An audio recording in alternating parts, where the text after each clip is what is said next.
This is my father, John O'Higgins, and he's going to tell us a little bit about how COVID-19 pandemic has impacted the food industry. So, John, can you start by telling us a little bit about yourself and your current career? Um, Again, my name is John O'Higgins. Been in the meat industry my whole life, basically. I grew up in the industry. My father was in manufacturing. He was also in sales. Manufacturing was a meat processing facility in the 1980s, and I was a young teenager, and I worked at the plant in production in multi different areas of the plant. So I got an extremely good education on how meat is processed from start to finish. So I worked in every single department of the plant, which just helped me in my background later on in what I'm doing currently. So um, he also was in packaging sales for meat products, which gave me a really good education about what I'm doing currently as well. And I had no idea that I was being educated. I just was going to work and making money to make ends meet on goals that I had. So another funny side of that I'd like to mention is that while I was doing this, when I was working for my father and for these companies, that the leadership, the men that were around me, that were shaping me, told me I would never be in this business and never plan on being in this business and to go do something else. So I went to school and I studied something else. And when I got out of school and I got a job and I was starting to advance, they pulled me back in and they brought me in, which was against everything that was ever told. So it was quite an adjustment I had to make. And I did a lot of things I swore I'd never do. So for anybody that thinks that, things just happen, everything happens for a reason. And at the time, you may not understand why. And then later on, you look back and understand why. It's part of evolution of somebody's career.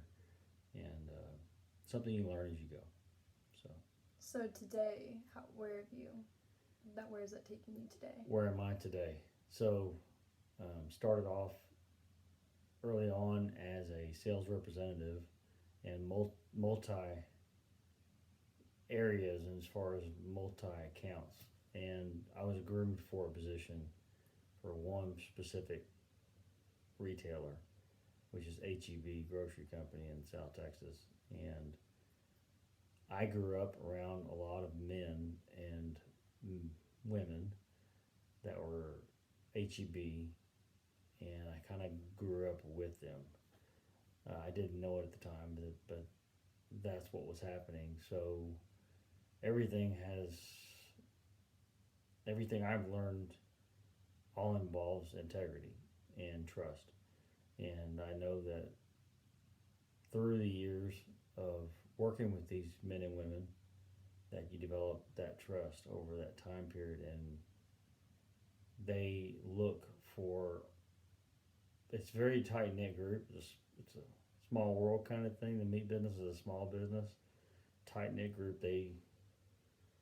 Uh, they really lean on each other and support each other and help each other, and that's something it takes time to build that trust, if you will.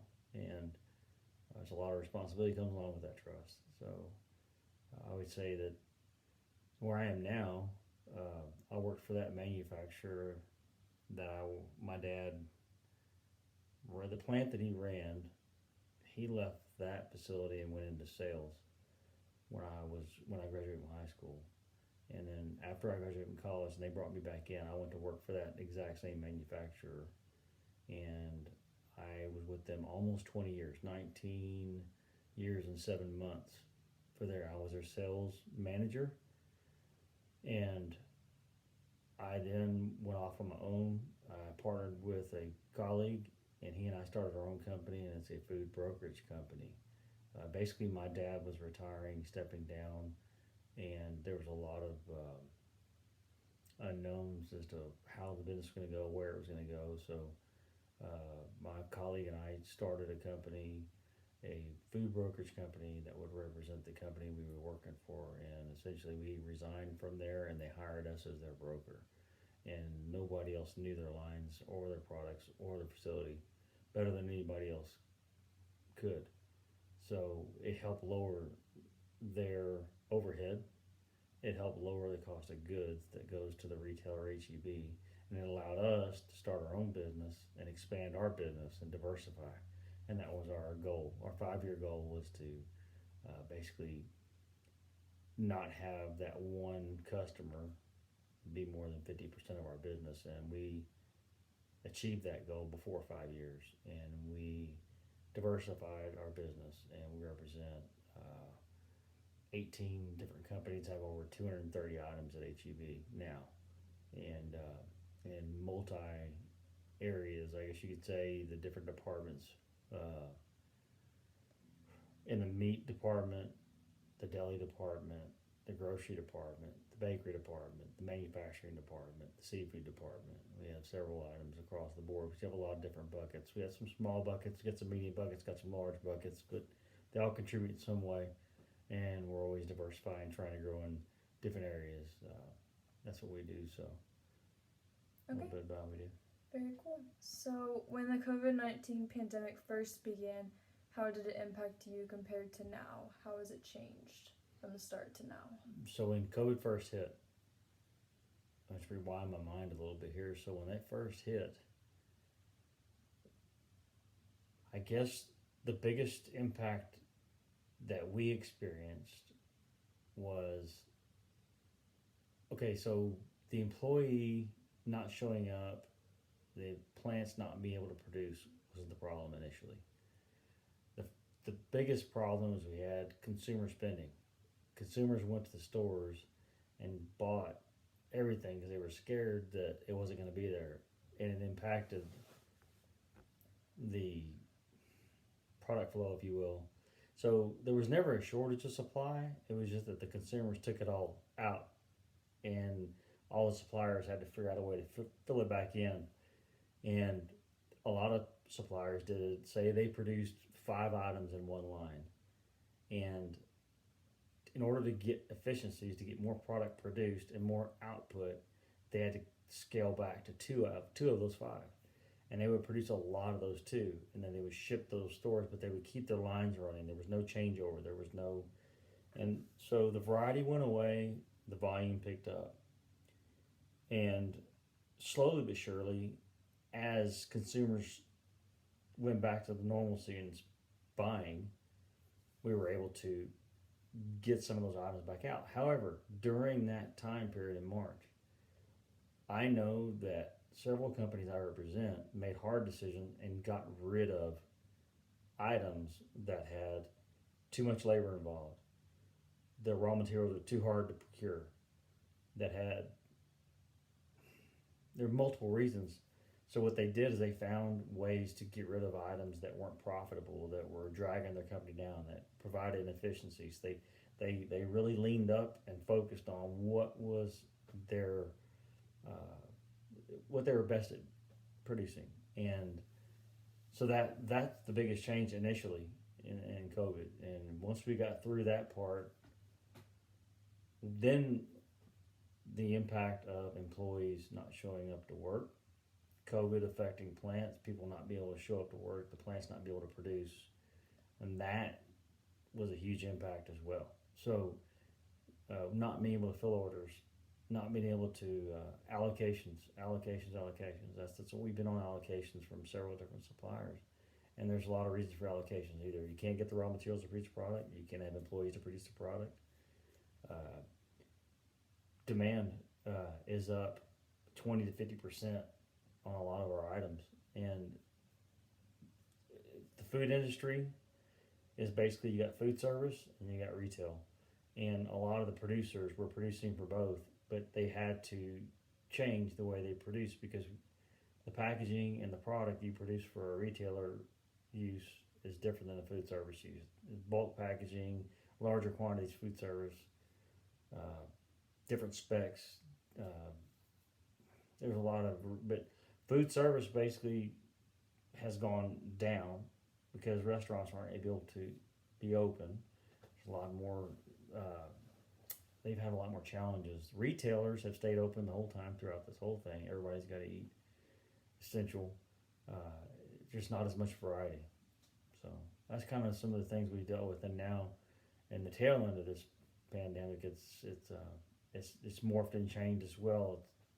It's primarily the employee parts coming back into play, not showing up, not having the right employee counts to get things produced and get it all out, and also too raw material shortages as well.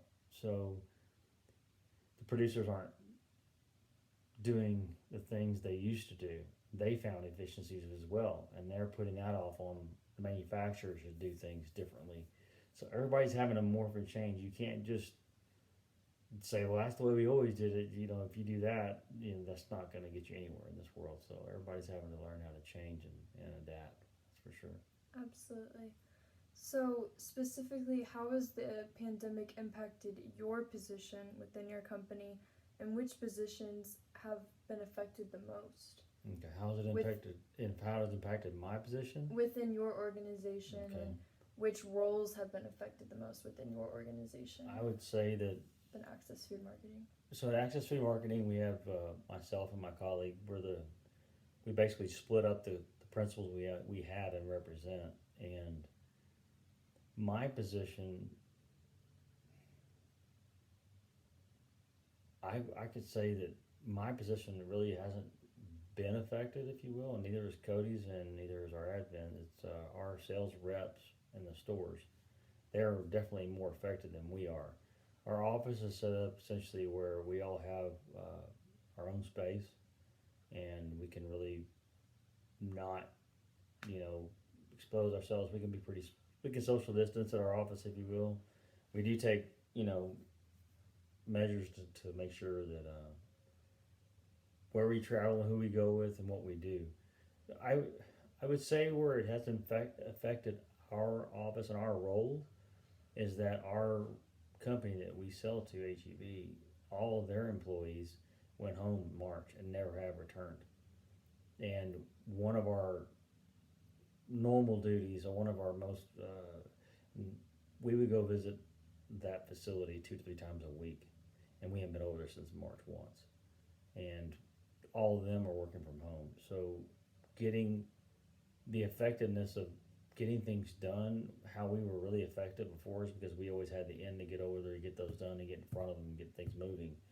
That's all really slowed down, and we're not as effective as we used to be. And so we're having to figure out ways to be effective and to add value. So moving projects along, setting up weekly calls, conference calls, Zoom calls, just getting face-to-face verbal communication with these guys and girls is a challenge, because everybody's on different schedules. Everybody that is working from home has their own challenges. They have children, they have dogs, some have office, some don't. Some have good internet, some don't. If you don't have good internet, you're probably not in business still. So everybody's had to learn how to adapt at home as well as the office. But I would say that it's affected the field reps that we have the most. Their travel, a lot of times we told them, don't travel, don't go to the stores, don't expose yourself, concentrate only in certain ways. They have to wear masks, they have to wear gloves, they have to, it affected them more than it did us as far as their normal daily routine. So. Okay. So you've briefly covered this, but how did the pandemic impact your customers and consumers specifically?